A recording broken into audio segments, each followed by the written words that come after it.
What's up everybody, I'm going to quickly discuss the positives and the negatives and what I would go with personally about these two devices. Firstly, I'd like to start off with the negatives for both. One, as you can see on the screen, is you'd have to touch the phone screen in order to use the touchpad. Games such as Ghost of Tsushima, where you have to use the touchpad for swiping, would be kind of annoying. And number two, you can only use your phone without a case on both of these devices. Three, both of these have shorter joysticks, which can be problematic for some.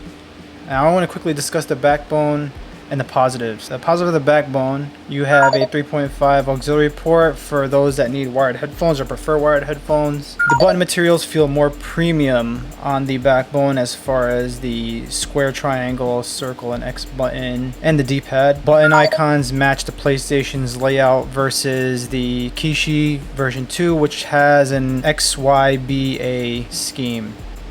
The backbone application provides more features than the Razer Nexus application does, a lot more features. Granted, a lot of these features in the application will require a subscription, although you get a whole year for free right off the bat when you purchase a backbone. However, you'll be able to determine that the quality of the screen recording that you do, if you do any screen recording.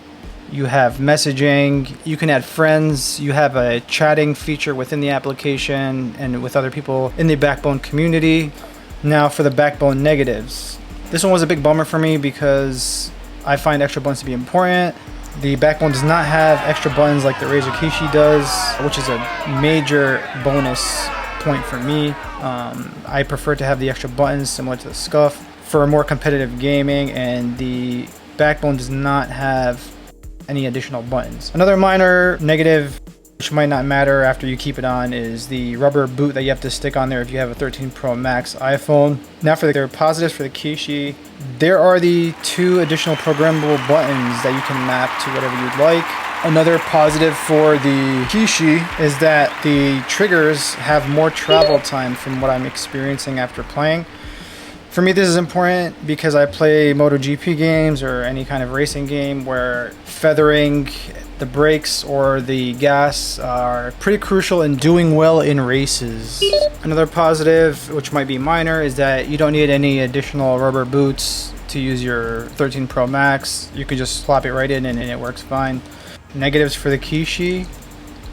There is no auxiliary port for those who like the wired headphones, as was mentioned, but if you use Bluetooth headphones, it's not really an issue. Another negative is that some people might find the clicky buttons on the bumpers and the buttons on the Kishi to be a more noticeable clicking noise, which might be annoying to some, where the backbone doesn't really have a clicking noise when you're hitting the bumper buttons on the controller.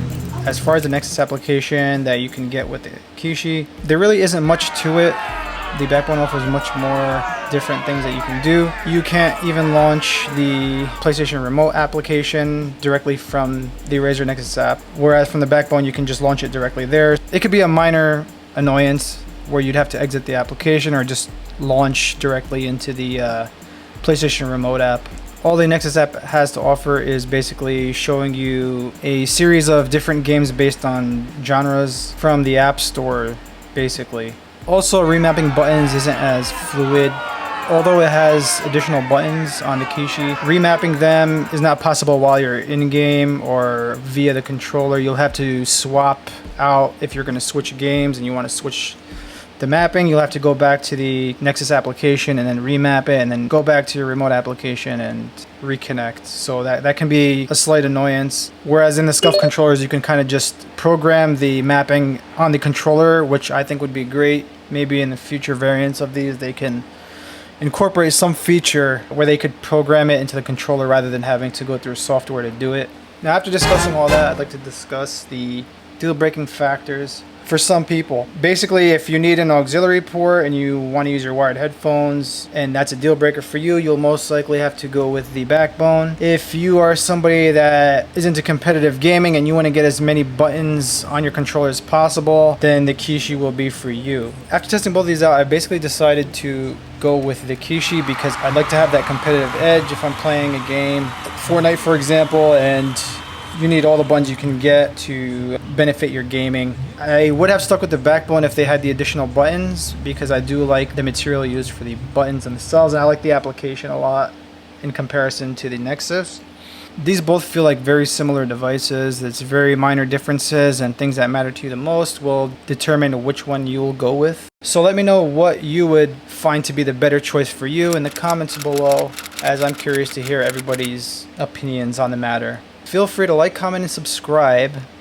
As I reach higher in subscriptions, I will definitely start doing giveaways. Something worth looking forward to. Till next time.